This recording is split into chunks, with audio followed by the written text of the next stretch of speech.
म्याऊ। सुना है इस जंगल में बहुत सारे मोटे ताजे पक्षी रहते हैं। आज रात की दावत तो यहीं होगी। उसकी चमकती पीली आंखें देखकर छोटे जानवर अपने बिलों में छिप गए। रानो चिड़िया और उसका परिवार अपने पुराने घोंसले में डरा हुआ बैठा था। रानो, मैंने सुना है वो बिल्ला पेड़ों की सबसे ऊंची डरा हुआ बैठा था। रानो, मैंने सुना है वो बिल्ला पेड़ों की सबसे ऊंची डाल पर भी चढ़ जाता है। हमारा ये खुला घोंसला सुरक्षित नहीं है। अगर उसने हमें देख लिया तो हम नहीं बचेंगे। आप सही कह रहे हैं टुन्नू जी।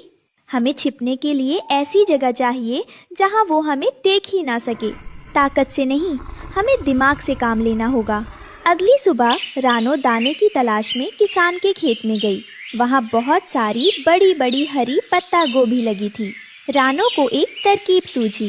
अरे, ये पत्ता गोभी तो बिल्कुल एक बंद घर जैसी है। अगर हम इसके अंदर अपना घर बना ले तो बाहर से किसी को पता ही नहीं चलेगा कि अंदर कोई रहता है। ये हमें अदृश्य बना देगी। रानो और टुन्नू बहुत तेजी से काम कर रहे थे। उन्होंने पत्ता गोभी के एक बड़े पत्ते को काटकर एक गुप्त दरवाजा जैसा बना लिया था। तभी हवा रुकी और सन्नाटा छा गया। रानो, जल्दी कीजिए, मुझे किसी के आने की आहट सुनाई दे रही है। शायद वो बिल्ला आसपास ही है। बस हो गया टुन्नू जी। गुड़िया, कुकू, जल्दी से अंदर जाओ। कालू कौवा और गोरी कौवी सबसे ऊंचे पेड़ पर बैठे थे। जब उन्होंने रानो को जमीन पर गोभी के अंदर जाते देखा तो वे जोर से हंसे। देखो गोरी, रानो अब कीड़ा बन गई है। वो जमीन पर सब्जियों के बीच रह रही है। हम देखो कितनी ऊंचाई पर है। यहाँ कोई बिल्ला नहीं आ सकता। सही कहा आपने। वो चिड़िया डरपोक है। हम तो जंगल के राजा की तरह ऊपर रहेंगे। रात गहरी हो गई। बिल्लू बिल्ला शिकार पर निकला। उसकी नजरें ऊपर पेड़ों की तरफ थी, जहाँ घोंसले अलग से दिखाई दे रहे थे। म्याऊ। वो देखो, ऊंची डाल पर एक मोटा कौवा सो रहा है। ऊंचाई तो मैं नहीं बचा सकती क्योंकि मुझे चढ़ना आता है। बिल्लू बिल्ला ने धीरे धीरे बरगद के पेड़ पर चढ़ना शुरू किया। अचानक कालू की आंख खुली। उसने देखा कि दो चमकती हुई आंखें उसके घोंसले की तरफ बढ़ रही हैं। गोरी, उठो, वो बिल्ला ऊपर आ गया है, भागो। हे भगवान, जी इतनी ऊपर कैसे आ गया? हमारे बच्चे, जग्गू जल्दी उड़ो।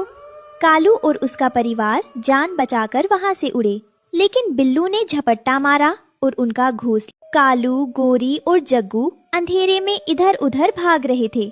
बिल्लू बिल्ला पेड़ से नीचे कूदकर जमीन पर दौड़ रहा था और उन्हें पकड़ने के लिए छलांग लगा रहा था।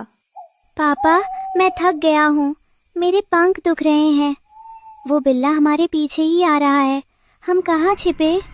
कालू और उसका परिवार गिरते पड़ते हरिया तोता के घर के बाहर पहुंचा। कालू ने जल्दी जल्दी दरवाजा खटखटाया। हरिया भाई, दरवाजा खोलिए।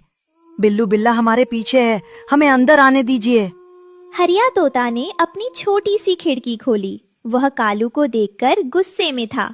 कालू भाई, जब मुझे जरूरत थी तब आपने मेरा मजाक उड़ाया था।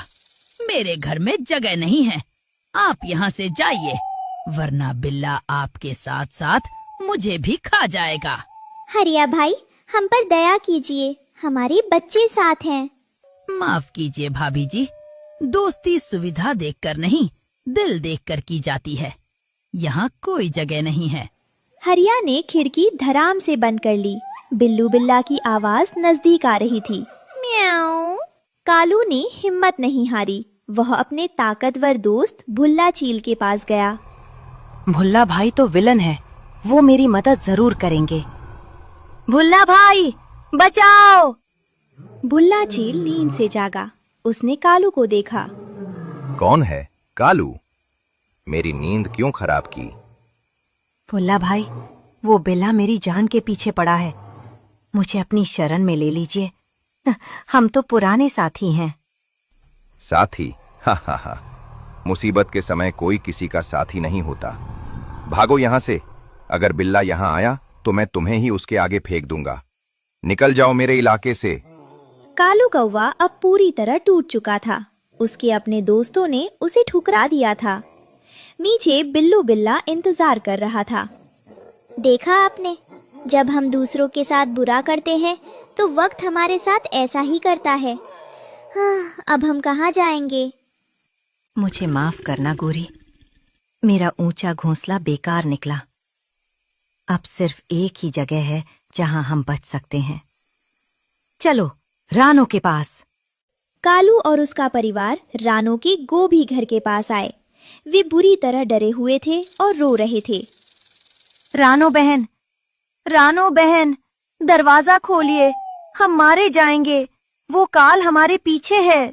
कालू भाई, इतनी रात को क्या हुआ? हम पर दया कीजिए, हमारा घर टूट गया। हमें अपने इस हरे किले में पनाह दे दीजिए। हम आगे से कभी आपका मजाक नहीं उड़ाएंगे। आ जाइए, जल्दी अंदर आ जाइए। सब लोग पत्ता गोभी के अंदर दुबक कर बैठे थे। बाहर बिल्लू बिल्ला के कदमों की आवाज आ रही थी, खस खस। म्याऊ, खुशबू तो यहीं से आ रही थी। कहाँ गायब हो गए सब? श्श, कोई आवाज मत करना, अपनी सांसें रोक लो। अगर वो हमें सुन नहीं पाया तो वो हमें देख भी नहीं पाएगा। कालू और गोरी डर के मारे एक दूसरे से चिपक गए। बिल्लू की परछाई गोभी की दीवार पर दिख रही थी। बिल्लू बिल्ला ने उस पत्ता गोभी को सूंघा, लेकिन उसे सिर्फ सब्जी की महक आई, पक्षियों की नहीं। अजीब बात है, यहाँ तो सिर्फ सब्जियां हैं। शायद वो उड़ गए होंगे। बेकार में मेरा समय बर्बाद हुआ। मैं दूसरे जंगल जाता हूँ। बिल्लू बिल्ला निराश होकर वहां से चला गया। रानो की बुद्धिमानी ने सबको बचा लिया था। सूरज निकला और खतरा टल गया। सब लोग सुरक्षित बाहर आए। कालू कौवा शर्मिंदा था। रानो बहन, मैंने सोचा था ऊंचाई ही सुरक्षा है, लेकिन आज समझ आया कि असली सुरक्षा दिखावे में नहीं, बल्कि बुद्धिमानी और छिपने में है। आपने हम सब की जान बचा ली। कालू भाई, मुसीबत के समय जो घर काम आए वही असली महल होता है, चाहे वो मिट्टी का हो या सब्जी का।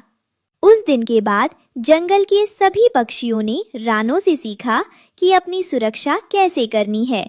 इस कहानी से हमें सीख मिलती है कि संकट के समय शारीरिक ताकत से ज्यादा दिमागी ताकत काम आती है।